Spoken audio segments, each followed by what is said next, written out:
Got to start off with the life talk for today.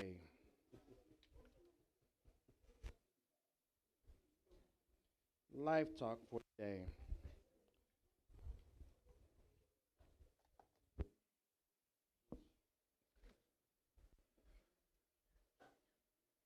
So for the life talk, um, again, I always try to find something that's going on in life to figure out what it is that we can talk about, and looking for God to give me a message. And it was kind of interesting this week because I was picking and pulling. I really couldn't see anything. And then my wife ended up, while we were on spring break, she ended up painting our kitchen. And when she painted our kitchen, she put this sign up, um, blessed, Matthew 5:9. I kept walking by going, oh, that's nice. That's real pretty. That's cute. That's cute. She painted it and did all the things she wanted and put it up. And I was like, okay, so, of course, go and look, what does Matthew 5:9 say? Well, Matthew 5:9 goes, blessed are the peacemakers, for they shall be called the children of God. That's Matthew 5:9. Blessed are the peacemakers, for they should be called the children of God. Haven't talked to my wife about this at all. I just kind of figured she's looking for peace. She wants peace in the house. She wants it to be a peaceful place. And I started thinking about where it is that we house, but in our lives go wrong in destroying peace. So with that, we go to Proverbs 16:24.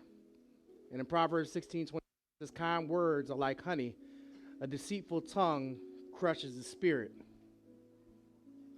So we have to be careful of what we say, but I wanted to really point on how we say things. Last night or this weekend, for all you football people, the big thing is Shedeur Sanders, and he was supposed to be getting drafted, Deion Sanders' son. He's supposed to have been the number one draft pick, maybe top 3, whatever it is. They said he had a first-round grade. All these teams were looking for a quarterback, whatever, and somehow or another, he fell from being a top 10 pick to the 5th round. That's a difference in like $40 million. That's a difference in a team saying you're a starter for me or saying you can contribute to the team. So what ended up happening was it wasn't because he wasn't a great player or a good player. It wasn't because he wasn't savvy enough.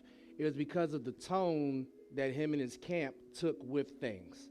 When they got to interviews or when they went to places, when they did things, they came off as if they were entitled to certain aspects.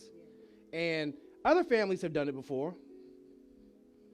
I don't know if y'all understand the difference in who's allowed to do these things and who's not, but his family was not allowed to do that.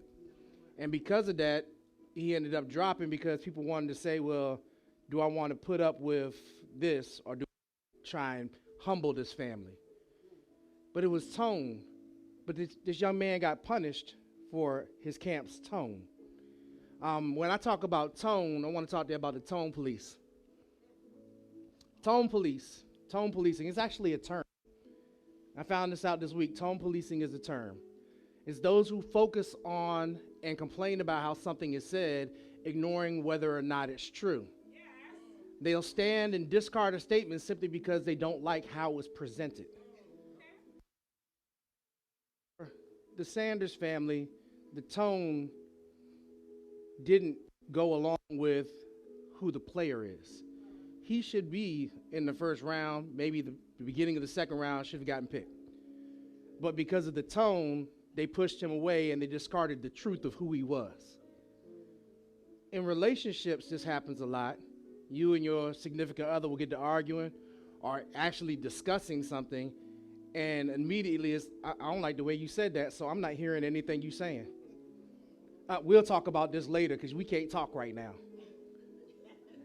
Doesn't get back to it sometimes. Never gets talked about. At work, I have to figure out how to not be the tone police because when those kids come in my office, their tone never right. I literally had a sign on my thing that says, check your energy at the door. So when you come in, I'm like, they come in, they start talking crazy. I'm like, hey, I didn't send you down here, buddy. No need to be mad at me. Just tell me what happened. Man, take a breath. and we tone police, but I try to make sure that I can figure out what it is that's a concern. Go to the next slide for me, please. Oh, it was another one. I'm sorry, maybe it's not in order. That one.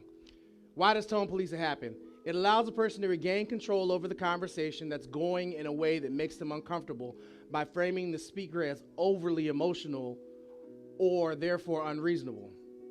Whether used intentionally or not, tone policing allows people who hold privilege to avoid the discomfort caused by being exposed to the very real emotional fallout and oppression or discrimination. What we have to realize is that when we're talking to people, we're having these disagreements, sometimes the emotion is not based on them trying to be rude or disrespectful. The emotion is based on their true love and care for the situation. And because they are emotional, sometimes we have to sit there and look at their emotions, separate our pride from the situation, because I know all of us, I know me especially, you ain't gonna talk to me any kind of way. But there's a reason why they're talking to you that way, and it's not because they're talking to you that kind of way. They're talking because they're emotionally charged about what they're trying to talk about. So we have to sit here and separate our pride so that we can take away that emotion that they're giving us to actually hear the message. So now we go to that last slide. Brothers and sisters, take note of this. Everyone should be quick to listen, slow to speak, and slow to become angry. That is the premise in everything when it comes to tone policing and removing yourself from tone policing. Listen. Yes, they may have an energy that you don't like. Yes, it may come off brash, but there is a point in what they're trying to say. Try to find that point. Because if you let it make you angry, you're never going to get that peace from Matthew 5:9. You're never going to have that peace in your world. You won't be able to solve the problems, and you have to be able to do that in order to get to where God wants us to be. In order to get those solutions, we have to be quick to listen, slow to speak, and slow to become angry. That's your life.